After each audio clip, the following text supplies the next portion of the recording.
Bonjour, en fait, je me présente rapidement. On va vraiment aller mettre la table sur qui est l'Alliance, mais Mélanie, en fait, je suis coordonnatrice des projets d'habitation à l'Alliance des maisons d'hébergement de deuxième étape pour femmes et enfants victimes de violences conjugales.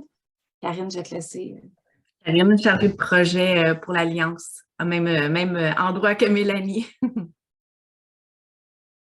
En fait, l'Alliance, qui est l'Alliance? En fait, l'Alliance, on est un regroupement provincial qui regroupe des maisons d'hébergement de deuxième étape.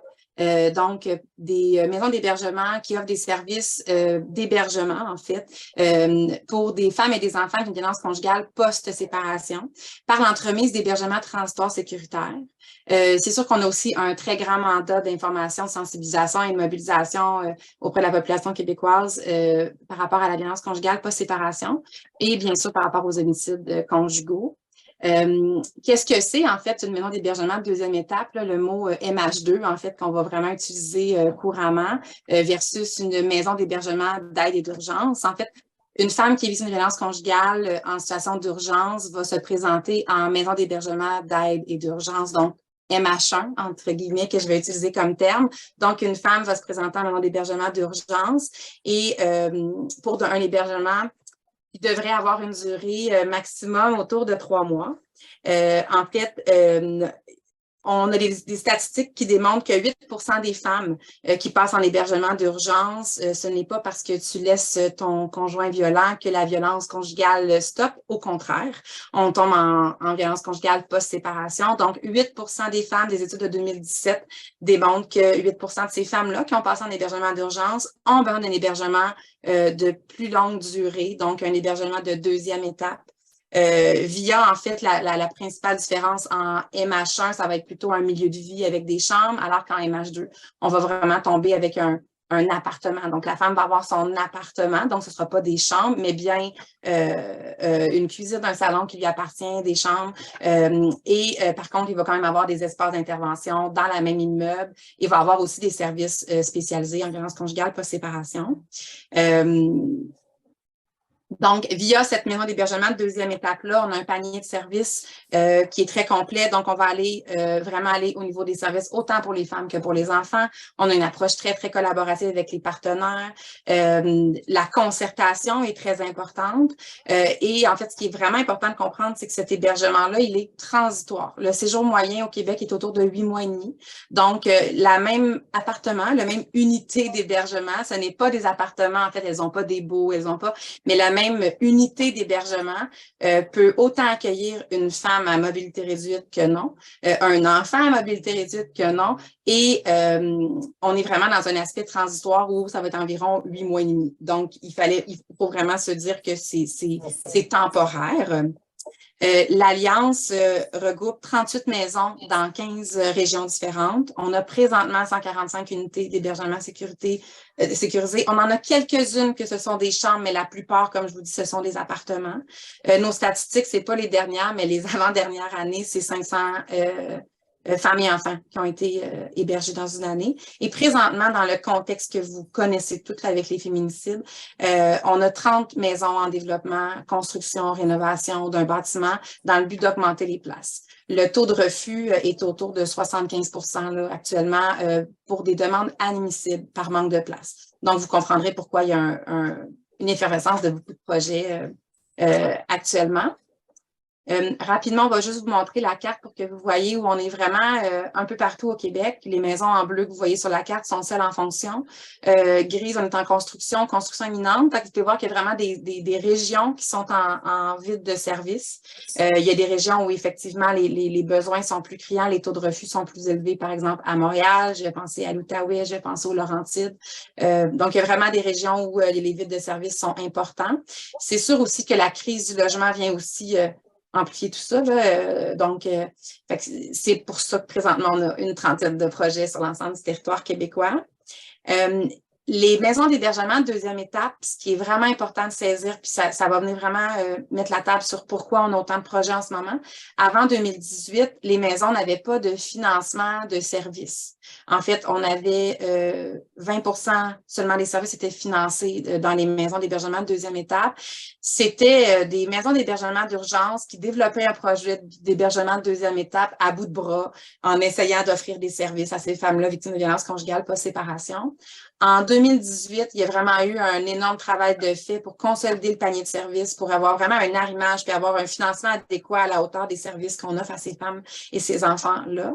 Et il y a eu, en fait, le plan d'action violence conjugale qui a mis en place la mesure 18 et 19 qui faisait en sorte qu'on est capable d'avoir des services, mais aussi du financement à la brique pour pouvoir construire des nouvelles maisons.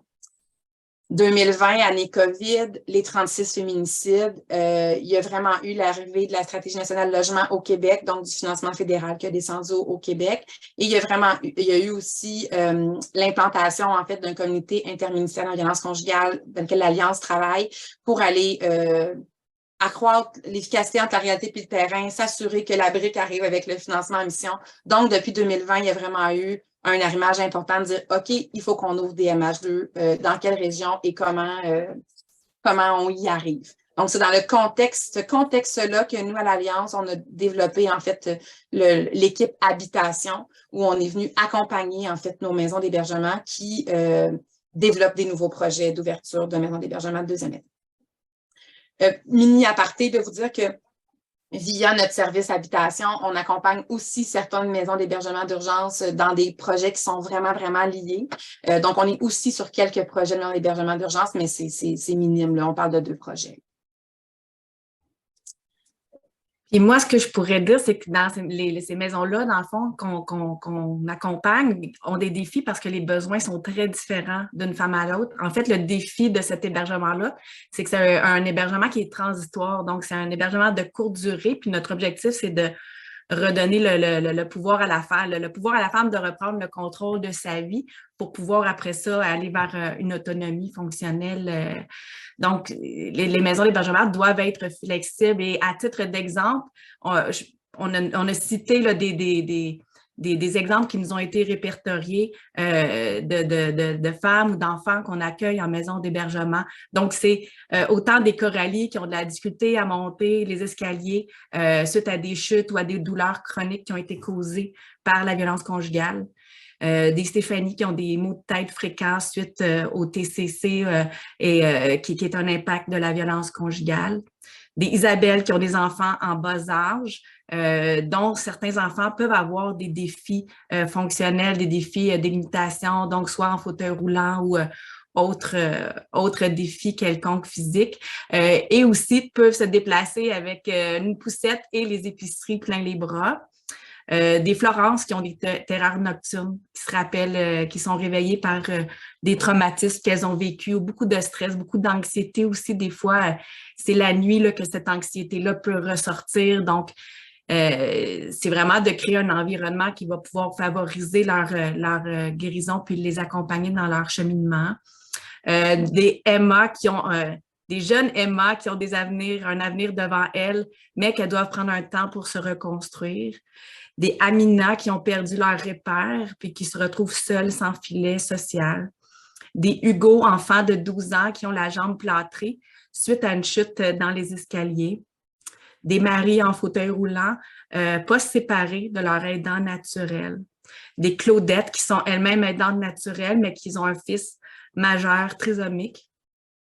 Des Anne aussi, qui sont des mères, des fois de 4 enfants, puis qu'elles-mêmes, elles peuvent avoir un défi, comme par exemple un TSA, qui ne serait pas nécessairement une personne qui serait admissible en MH1. Donc, c'est vraiment pour vous donner le portrait de tous les types de personnes qu'on peut accueillir, puis qu'on doit répondre à ces besoins-là en leur offrant un environnement qui est favorable à leur guérison, un environnement dans lequel elles vont aussi se sentir bien. Donc, des exemples de limitations fonctionnelles en hébergement, fauteuil roulant, électrique, déambulateur, membres inférieurs plâtrés, des douleurs chroniques, des troubles de stress post-traumatique, des traumas complexes pour les enfants, des enfants avec des besoins particuliers, des handicaps sensoriels, des TCC, les traumatismes crânio-cérébrales suite à des agressions, troubles du spectre de l'autisme, obésité morbide, femmes avec poussette ou une coquille pour nouveau-né, etc. Donc, le défi est grand d'essayer de répondre le plus possible à tous ces besoins-là. Et en fait, pour ajouter à ce défi-là, il faut comprendre que quand on construit une maison d'hébergement de deuxième étape, on voudrait répondre à toute cette clientèle-là. Effectivement, en fait, tout ce qui est les subventions de construction, parce qu'on veut répondre à ce besoin-là, on doit répondre au code du bâtiment, on doit répondre à l'exigence du bailleur de fonds, il y en a une liste, puis on a un budget. Il y a un budget limité à comment on est capable de construire quelque chose qui nous permettrait de répondre à toute cette clientèle-là. Le collectif était vraiment pris dans, OK, mais comment on y arrive? On ne réussit pas à ce que la personne ait une subvention parce que dans le fond, la subvention d'adaptation est à la personne. Dans un hébergement transitoire, elle va être chez nous pendant 8 mois. Dans un monde idéal, on construirait un appartement pour chaque, Karine, par exemple, aurait un défi X, on construirait un appartement pour elle, mais on est dans un transitoire, par exemple, comme je vous dis, durée moyenne de séjour 8 mois. On peut se rendre jusqu'à 2 ans, mais on a beaucoup des séjours très courts aussi. Donc, comment on est capable d'y arriver? De là, en fait, où le collectif a dit, OK, on doit nous élaborer un concept qui doit avoir un terme qui est venu, en fait, ECAE. Donc, l'hébergement à confort accessible évolutif. Le confort, pour nous, était vraiment, en fait, c'est un mot qui faisait réagir certains membres de notre collectif en disant, oui, mais attends, le confort, ça peut être perçu comme étant un luxe? Est-ce que Et là, de là où on est venu, non, le confort, c'est vraiment un sentiment de bien-être qui a une triple origine physique, fonctionnelle, psychologique. Ce n'est pas juste du luxe d'être dans le confort. Donc, en fait, ECAE, ce que c'est, ECAE, c'est au-delà, en fait, c'est un complément du Code national. Peut-être j'allais à la suivante, Karine, s'il te plaît. Oui. C'est en complément du Code national du bâtiment. C'est au-delà du concept de adaptable ou minimalement accessible. C'est de répondre aux besoins et aux droits, en fait, de ces femmes et de ces enfants-là que Karine vous a décrits dans un milieu de vie sécuritaire où leur environnement ne sera pas un obstacle à leur parcours. Par contre, puis le défi, en fait, qu'on rajoute à tout ça, c'est aussi de se dire que l'appartement 1 d'un immeuble X, là, ça se peut très bien qu'il ne réponde pas, par exemple, aux besoins de Karine. Mais est-ce qu'on est capable de couvrir le 100% de ces femmes-là ou de ces enfants-là avec des limitations fonctionnelles via un autre appartement, par exemple, d'un autre immeuble pour y arriver parce qu'on ne réussit pas? Compte tenu des budgets, compte tenu des limites du bâtiment physique, compte tenu des exigences des bailleurs de fonds, mais aussi compte tenu de la les multiples handicaps et limitations fonctionnelles qu'on désire couvrir, comment on est capable d'y arriver. Donc, l'objectif est de se rendre dans un 100% via tous nos projets actuellement. Présentement, quand on regarde toutes nos unités en développement, on en a plus d'une centaine dans la prochaine année qui vont ouvrir dans un concept ECAE.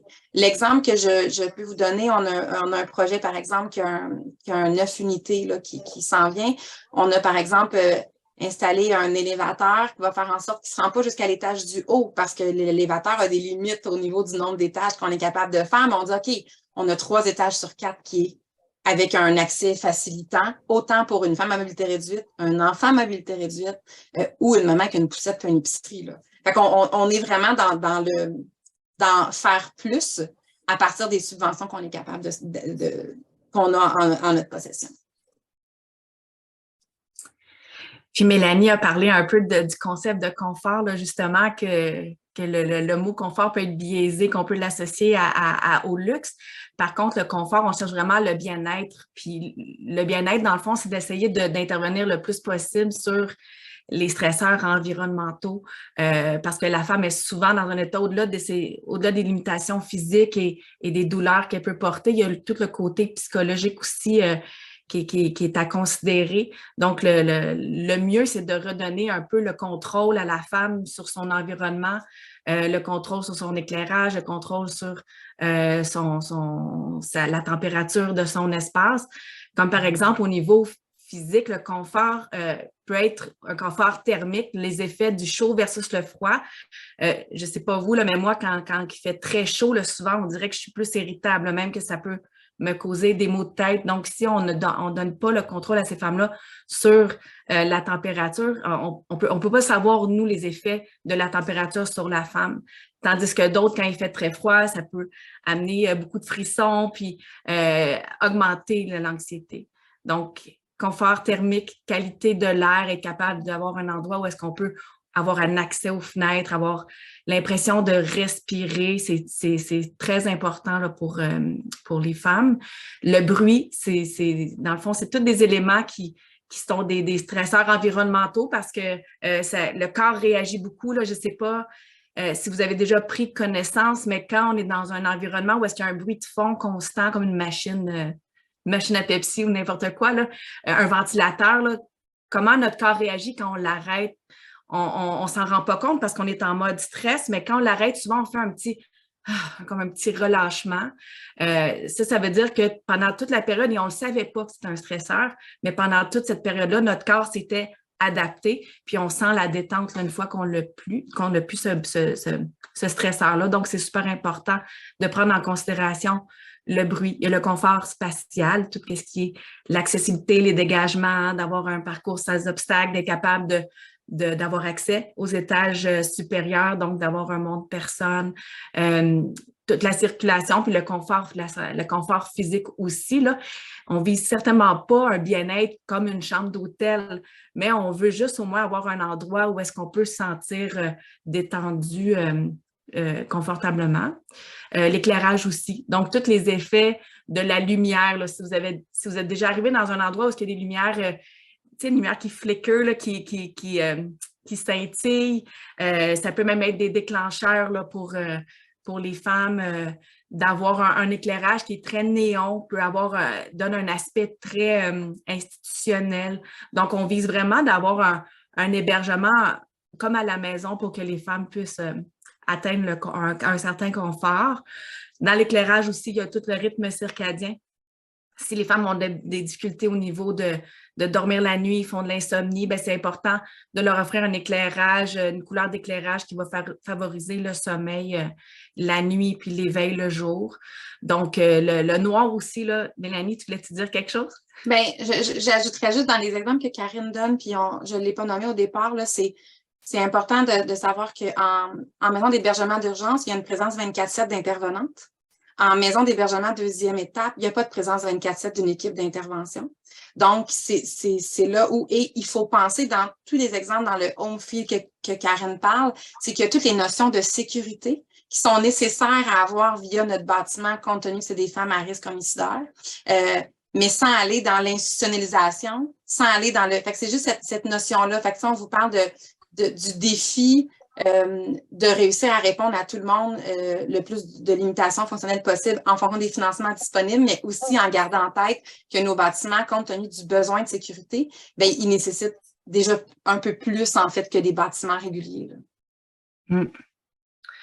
Oui, c'est ça, comme Mélanie dit, là, vu que on n'a pas quelqu'un 24/7, à ce moment-là, il peut y avoir des terreurs nocturnes puis des choses sur lesquelles les femmes devront être accompagnées. Des choses il n'y aura pas nécessairement un intervenant sur place. Donc, si on peut agir là-dessus puis essayer de prévenir le plus possible. Là, par exemple, j'ai déjà fait un centre pour personnes âgées, puis les personnes âgées qui font qui font un peu d'Alzheimer, qui se réveillent la nuit puis qui font de l'errance. La première chose qu'ils font quand ils vont à la salle de bain, si le miroir est placé face à la porte, elles se voient leur reflet dans le miroir, donc puis elles se reconnaissent pas, donc elles pensent que c'est une personne qui est dans leur appartement, ça leur fait beaucoup peur, puis ça peut déclencher une crise. Donc, c'est vraiment juste de réfléchir à des petites choses comme ça pour essayer d'amoindrir le plus possible les possibilités de crise et ces choses-là. Puis, comme Mélanie parle aussi, là, au niveau psychologique, si on parle les besoins de base là, de la pyramide de Maslow, mais le sentiment de sécurité, c'est très important. Donc, on veut vraiment que les femmes se sentent en sécurité, mais ne sentent pas qu'elles sont comme dans une institution, une prison. Là, si on met des barreaux dans les fenêtres, oui, ça va les sécuriser. Par contre, elles, d'avoir une vue sur des barreaux, ça va augmenter leur anxiété puis leur stress de se dire, OK, est-ce que je suis vraiment dans une place qui est à risque là, d'avoir une infraction? Donc, c'est vraiment de penser à ça. Donc, encore là, respecter le besoin d'intimité. L'appropriation de l'espace, le côté home feel, si elles peuvent se sentir le plus à la maison possible. Il y a une maison qui met des babillards ou qui met des espèces de tringles là, pour venir accrocher des dessins, des images, que ce soit des images, des dessins des enfants ou des images de leur pays ou quelque chose qui ramène les femmes là, dans leur sentiment d'identité, de qui elles sont et à quelle communauté elles appartiennent. Donc, c'est toutes des choses là, qu'on essaie de favoriser. Mais comme Mélanie dit, le défi est grand parce qu'on a aussi une réalité à respecter là, dans ça. Donc, dans les possibilités de ce qu'on a créé dans le ECAE, c'est des immeubles et des lieux d'hébergement où est-ce qu'il y a un élévateur qui permet l'accès aux étages en tout temps et qui serait alimenté par une génératrice. On l'a vécu, là, le verglas, là, dernièrement, avec moi, en tout cas, dans ma région, j'ai été 4 jours sans électricité. Si on dit on alimente seulement le premier étage, les femmes ont seulement accès au premier étage, puis l'ascenseur n'est pas alimenté par une génératrice, ça peut être très anxiogène là, de voir que la panne ne revient pas, puis d'entendre sur les sites Internet là, que ça peut prendre jusqu'à 4 jours. On peut facilement se sentir mal pris. Donc, on peut décider à ce moment-là de vouloir quitter un endroit qui est favorable, qui serait pas favorable, dans le fond, à notre bien-être psychologique. Des espaces de circulation plus grands qui permettent la mobilité d'un fauteuil roulant, des pentes sécuritaires et confortables, des circuits électriques prévus pour ajouter des ouvre-portes si nécessaire. Puis les ouvre-portes, c'est intéressant pour les femmes à fauteuil roulant, mais c'est aussi pour la maman qui a la coquille et les sacs d'épicerie là, pour venir ouvrir la porte. Du mobilier adapté, des détecteurs de fumée à signaux lumineux et sonores pour les personnes qui ont des défis au niveau visuel ou auditif, des interrupteurs gradateurs à hauteur accessible, des appareils de luminothérapie aussi. Il y a une maison qui utilise des éclairages. Comment elle appelle ça, Mélanie? C'est nuitée bleue, nuitée... Les projecteurs d'horreur boréale dans les chambres, par exemple, de tous les enfants et tout ça. Oui, oui. Fait que ça vient créer un bien-être aussi là, au niveau de la luminothérapie. Donc, c'est certain que c'est certaines adaptations qu'on propose, puis que dans le fond, quand la femme arrive dans une maison d'hébergement, on essaie de voir le plus possible ses besoins, puis de l'orienter vers l'endroit là, qui pourrait le mieux répondre à ses besoins. Au niveau des espaces communs ou dans leur logement aussi, au niveau des cuisines, on pourrait aller vers des comptoirs à 2 niveaux avec des espaces flexibles sous l'évier. Puis, on a même un concept de pouvoir, parce que justement, vu qu'on est dans un logement qui doit être flexible, donc qui peut accueillir pendant une certaine période une femme avec un fauteuil roulant, puis après ça, c'est une femme qui n'a pas de fauteuil roulant qui vient utiliser l'espace, puis on ne veut pas que celle qui n'en a pas de limitation se sente dans un endroit qui est 100% adapté. Donc, on peut avoir un élément qu'on vient glisser en dessous du comptoir, puis le retirer dans le cas où est-ce qu'on aurait besoin d'avoir cet espace-là. Donc, des hottes de cuisine avec des interrupteurs faciles d'accès, des fours encastrés avec des ouvertures latérales. Donc, on peut approcher le four, l'ouvrir, puis pouvoir prendre le plat qui est plus lourd, puis le déposer sur le comptoir qui est juste à côté. Des plaques de cuisson avec... Oui, Mélanie? Mais peut-être juste rajouter l'exemple du four que Karine donne. Pour nous, en fait, l'exemple du four latéral à ouverture gauche-droite, là, peu importe qui peut l'utiliser, ce four-là. Fait que c'est de se dire, est-ce qu'on le prévoit dès le départ dans la plupart des unités d'hébergement pour faire en sorte que peu importe qu'on ait une femme en fauteuil roulant ou pas, bien, le four, elle va pouvoir l'utiliser. Tout comme le comptoir de Karine. Fait que c'est vraiment dans des concepts comme ça qui ont été élaborés pour être capable de répondre au mieux à l'ensemble de la clientèle sans devoir aller faire des travaux. En fait, quand on a une personne qui arrive en urgence, bon, on n'est pas dans une urgence comme une MHA, mais quand même dans un contexte d'urgence d'hébergement et de ne pas avoir à faire d'énormes travaux pour être capable de répondre à la situation de la femme ou de l'enfant. Oui, puis c'est quelque chose que ça paraît pas, tu sais, on s'en rend pas compte quand on n'a pas ce besoin-là. On se sent pas qu'on est dans un environnement qui est pas comme chez nous. Comme par exemple l'acte de cuisson avec les contrôles situés à l'avant, j'ai ça moi-même chez nous. Donc c'est pas, mais c'est quelque chose que entre le choix d'avoir une tête en arrière avec des boutons pas accessibles, ben, on est mieux à l'avance de prévoir d'avoir accès comme ça. Alors on répond aux besoins d'une plus grande majorité. Garde-manger aussi avec tiroir coulissant et des réfrigérateurs et congélateurs avec porte française. Au niveau des salles de bain, on va privilégier des lavabos qui sont autoportants pour qu'on puisse justement avoir un accès frontal, des barres d'appui dans l'ensemble des salles de bain, y compris les baignoires, des douches sans seuil aussi, donc des douches à l'italienne pour permettre à une personne qui aurait besoin d'utiliser un fauteuil roulant ou juste une personne un peu plus âgée des fois, d'avoir des dénivellations au niveau du plancher. Là, c'est un endroit où est-ce qu'elles peuvent s'enfarger, pour le dire en bon québécois, mais qui peut être plus difficile au niveau de l'adaptation de la personne. Accessibilité aux services, c'est aussi ce qu'on vise là, dans les maisons d'hébergement. Donc, tout ce qui est documents, de les mettre disponibles en braille ou en audio, offrir la possibilité d'avoir des interprètes, incluant le LSQ, utilisation des pictogrammes pour les enfants, adaptation fonctionnelle en ergothérapie et plus encore. Donc, c'est vraiment là, de voir le plus de besoins possibles et comment on peut y répondre.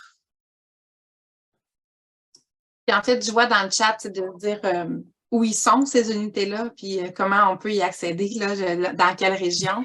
Peut-être, en fait, de partir de présentement au Québec, il y a moins de 5 unités d'hébergement, maintenant d'hébergement de deuxième étape, qui permet d'accueillir des femmes à mobilité réduite. Si on se rend dans, par exemple, l'exemple d'une femme en fauteuil roulant. Donc, comme je vous dis, puis l'exemple des douches sans seuil, bien, il n'y aura pas les douches sans seuil dans chaque appartement parce qu'il faut aussi, par exemple, penser de se dire, OK, attends, la douche sans seuil, mais ça peut être aussi une femme avec un bébé puis que le bain est indispensable. OK, on est capable de mettre une douche à l'italienne et un bain?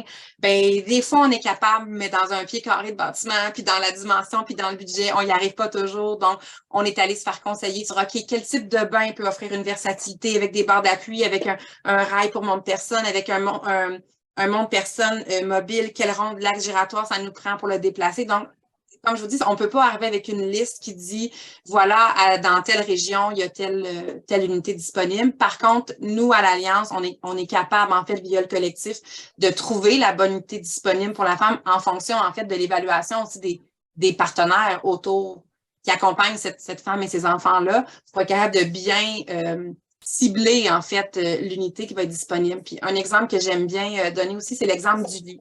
On a eu, par exemple, un rapport d'ergo quand il a vu les plans, on dit, aïe, attends, ton lit, si la personne à mobilité réduite, elle rentre de gauche à droite, par exemple, dans son lit, il faut qu'elle passe par la gauche, question moteur, bien là, il t'a pas assez de place, puis si tu tasses ton lit, ben tu vas bloquer le garde-robe. OK, ça se peut qu'on bloque le garde-robe de façon temporaire, mais elle va être hébergée dans un lieu sécuritaire puis qui répond au mieux à ses besoins. Fait que c'est là où on ne se rend pas à un 100% dans une unité. Là, on aura malheureusement, en fait, ça va être difficile d'avoir une unité d'hébergement qui va répondre à 100% tous les besoins de chaque femme et chaque enfant. Par contre, on va être capable de trouver un hébergement qui va pouvoir l'accueillir dans l'ensemble de nos maisons. Et c'est là, en fait, où le collectif va vraiment venir vraiment important et la collaboration va vraiment être très, très, très importante pour être capable de trouver la bonne unité pour la bonne famille, en fait, qu'on va héberger. Peut-être juste vous dire aussi dans le chat, j'ai vu, oui, le PowerPoint, on pourra vous l'envoyer, pas de problème, là, il pourra être diffusé. Donc, moi, ça fait le tour pour nous. On peut prendre vraiment le temps de répondre à vos questions là,